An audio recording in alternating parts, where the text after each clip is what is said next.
Euzu billahi mineşşeytanirracim. Bismillahirrahmanirrahim. Elhamdülillah ve salatu ve selamu ala Resulillah. Değerli arkadaşlar, Doktor Mahmud Futuhi'nin Dastanı-ı Mesnevi ve Nesr, yani Mevlana Mesnevisinin şiir şeklindeki hikayelerinin düz yazıya çevrilişi adlı eserinden 10. dersimizi yapmak üzere birlikteyiz. Geçen dersimizde tam olarak 14. sayfanın 14. sayfadaki 8. hikayenin başına gelmiştik. Bugün 14. sayfa hikaye 8'i okuyacağız. Hikayemizin başlığı şu: Rumiyanu Çiniyan, Nakkaşi ve Ayna. Efendim, Rumlar ve Çinliler, nakış ve ayna. Yani nakkaşlık ve ayna. Böyle bir başlıkla başlıyor bu hikaye. Çok anlamlı bir hikaye. Yani pür dikkat dinlersek efendim ne derin hakikatleri, ne efendim içinden çıkılmaz problemleri hallettiğini kendimiz göreceğiz sonunda. Diyor ki, نقاشان چینی با نقاشان رومی در حضور پادشاهی از هنر و مهارت خود سخن میگفتند. Nakkaşan Çini, Çin nakkaşları, Çin ressamları, nakkaşları, ba nakkaşan Rumi, Roma, Bizans, Roma nakkaşlarıyla der huzur padişahi, bir padişahın huzurunda az hüner ve maharet hud, kendi hüner ve maharetlerinden suhan mi guftand, söz ediyorlardı. Kendi hüner ve maharetlerinden konuşuyorlardı, söz ediyorlardı. و هر گروه ادعا داشتند که در هنر نقاشی بر دیگری برتری دارند و her topluluk, yani iki ressam, nakkaş grubundan her birisi iddia daştan ki, şu iddiaya sahipti ki, şu iddiadaydı ki der hüneri nakkaşi, nakkaşlık, ressamlık sanatında ber digeri berteri darand. Efendim, diğerine karşı üstünlüğü var. Her birisi şu iddiadaydı ki benim ötekinden üstünlüğüm var bu ressamlık konusunda. Şah goft, yani o huzurunda tartıştıkları padişah dedi ki, ma şumara imtihan mikunim. Biz sizi imtihan ederiz. Biz sizi imtihan ederiz ta bebineyim kudameşan berter ve hünermentere hastid. Ta görelim ki, ta bebineyim, ta ki görelim ki, bebineyim, ta ki görelim kudameşan hanginiz berter ve hünermenter, berter daha üstün ve hünermenter daha hünermend hastid. Hanginiz daha üstünsünüz, hanginiz daha hünermentsiniz. Bak, yani sınav edelim, sınayalım, imtihan edelim, görelim. Çiniyan guftand.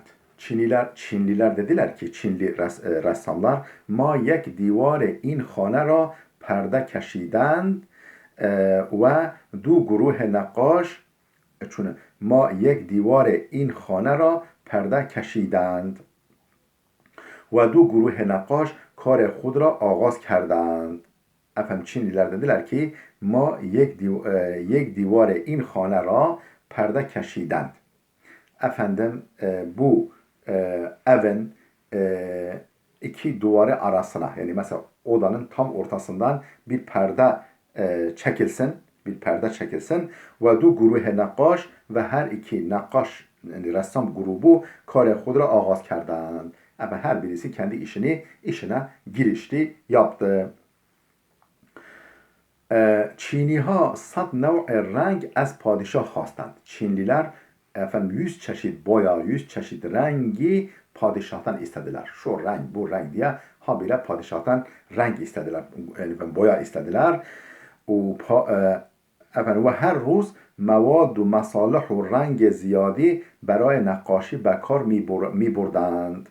و هر روز و her gün مواد و مصالح و رنگ زیادی، efendim daha fazla materyal, mavat yani madde, materyal, efendim araç gereç ve boya, daha fazla efendim araç gereç, materyal, araç gereç ve renk, boya برای نقاشی به کار می بردند. Efendim, o nakkaşlık için resimlerini sergilemek için kullanıyorlardı. Her gün daha fazla malzeme kullanıyorlardı. Boya kullanıyorlardı. Araç gereç kullanıyorlardı. بعد از چند روز صدای ساز و دهل و شادی چینی ها بلند شد. بعد از چند روز birkaç gün sonra صدای ساز و دهل و şadi saz, davul ve mutluluk, eğlence sadaları Çinlilerin şadiye Çiniha bülent şud. Çinlilerin saz, davul ve mutluluk sadaları yükseldi. آنها نقاشی خود را tamam kerdend. Onlar kendi nakış işlerini tamamlamışlardı. Ama Rumiyan henüz az şah rang ve masalih negirifte buden. Fakat Rumlular yani Rumalı ressamlar henüz padişahtan ne boya ne araç gereç almamışlardı. Sanki hiçbir şey yapmıyorlar gibi. Ve az روز اول fakat divar را sayqal mizedend. Fakat ilk günden itibaren sadece duvarı cilalıyorlardı. Ve az روز اول ilk günden itibaren fakat sadece duvarı sayqal mizeden duvara cila vuruyorlardı. Duvarı habire cilalıyorlardı, parlatıyorlardı. چینی‌ها شاه را برای تماشای نقاشی خود دعوت کردند. Çinliler padişahı برای تماشای نقاشی خود را kendi resim işlerinin temaşası için padişahı davet ettiler. Şah نقاشی چینی‌ها را دید و در شگفت شد. Padişah Çinlilerin nakış işlerini gördü ve der şegeft şud ve hayran kaldı. Hayret yani hayranlık hissetti. Hayran kaldı. Nakşha az bes ziba bud akl ra mirubud. Yani nakşha o nakışlar az bes ziba bud o kadar güzeldi ki akl ra mirubud. Yani aklı çelecek kadar, aklı baştan alacak kadar güzeldi. O kadar güzel, harika resimdi. Aklı elden alacak kadar. آنگاه رومیان شاه را به تماشای کار خود دعوت کردند. آنگاه o anda da Rumiyan bu defa Rumlar şah ra به تماشای کار خود davet kerdend. Kendi işlerini yani resim işlerini temaşa etmek için davet ettiler. Divar Rumiyan misle ayna saf bud. Rumların o Rum ressamlarının duvarı ayna gibi berraktı. Ayna gibi parlaktı. Safi, temiz. Bir leke bile yok. Parlak. Nagihan Rumiha perde ra kenar zedend. Fakat ansızın Rumlar perdeyi kenara çektiler. Perdeyi kaldırdılar. Aksi nakkaşi Çiniha der ayne Rumiha uftad. Aksi nakkaşi Çiniha. Çinlilerin nakış işlerinin yansıması der ayne Rumiha uftad. Rumların aynasına düştü. Aynasına yansıdı. Yansıma oraya geçti. Ve zibayi an çend beraber bud ve onun güzelliği kat be kat arttı. Yani o zaten karşıdaki resimler zaten güzel. Bir de aynaya yansıyınca aynanın parlaklığı da cilası da eklenince kat be kat ve zibayi an ve onun güzelliği o Çinlilerin yaptığı resmin güzelliği çend beraber bud. Kaç kat arttı. Ve çeşm ra خیره می کرد شاه درمانده بود که کدام نقاشی اصل است و کدام آینه است و چشم را خیره می کرد و gözleri hayrete bıraktı. Gözleri şaşkına çevirdi. O şah dermanda bud. Şah padişah kararsız kaldı. Kararsız idi ki kudam nakkaşi asl است hangi nakış işi orijinaldir ve kudam ayna است hangisi aynadır. Yani hayrette kaldı, seçemedi. O kadar güzel. Sofiyan mانند Romiyan hastand. Şimdi gel, bu bir hikayeydi. Şimdi geldi efendim hikayenin gerçekliğine. Bu hikayeyi niçin getirmiş Mevlana? Diyor ki, şimdi malumunuz ehli tasavvuf var, bir de ehli medrese var. Yani sofiler var, bir de ehli medrese var. Alimler var, ulema var, ilmiye sınıfı var. Bir de sofiler sınıfı var. Bunların aradaki fark. Bunların yani hakikatten, hikmetten payları nasıl oluyor? Diyor ki Sofiyan manende Romiyan hastand. Sufiler yani ehli tasavvuf, mutasavvıflar efendim Rum ressamları gibidirler. Rum ressamları gibidir. Dersu meşku kitabu tekrar ders nedarand. Ne dersleri var, ne meşkleri var, ne kitapları var, ne tekrar ediyorlar o derslerini. Efendim dersi tekrarları var. Hiçbirisi yok. Ne ders, ne meşk, yani efendim ders çalışma, ne kitap, ne dersin tekrarı yok onlarda. Ama dil خود را از بدی و کینه و حسادت پاک کردند. Fakat kendi gönüllerini, fakat dil خود kendi gönüllerini, kalplerini az bedi yani kötülükten ve kine, kin ve nefretten ve hasadet, hasadçilikten pak kerdand. Tertemiz yapmışlar. Onların kalbinde öyle kalplerini cilalamışlar. Yani efendim kötülük, kin, nefret, haset namına hiçbir şey bırakmamışlar. Hiçbir leke bile bırakmamışlar. Pak etmişler. Sine anha manende ayna است. Onların sinesi ayna gibidir. Heme nakşha ra kabul mikund. Tüm nakışları kabul ediyorlar. Tüm güzellikleri kabul ediyorlar. Ve برای همه چیزها ve برای همه چیز جا دارد. Ve o kalplerde her türlü güzelliğe yer var. Her türlü güzellik onların gönül aynasına yansıyabilir. Dile anha misle ayne amik u saf است. Efendim onların gönülleri tıpkı ayna gibi derin ve durudur. Derin ve safidir. Herçe tasvir و عکس در آن بریزد پر نمی شود.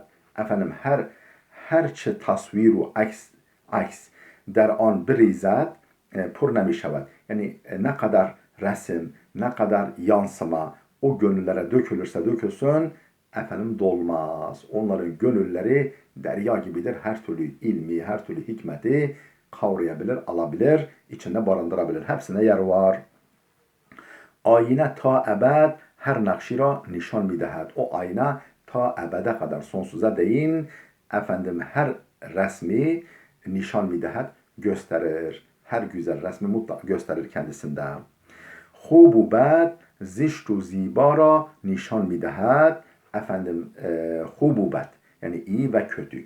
Zişt و ziba güzel ve çirkini nişan midehed gösterir. Yani o aynada ne güzeldir ne çirkindir. O bir mihenk de oluyor. Bir efendim kriter oluyor. Ne güzeldir ne çirkin, ne iyidir ne kötü. Hepsini efendim gösterir ve ehli ayna از رنگ و بوی و اندازه و حجم رهایی یافته‌اند ve o ayna sahipleri, o mutasavvıfların gönül aynaları gönülleri aynaya benziyor ya o aynayı andıran gönülleri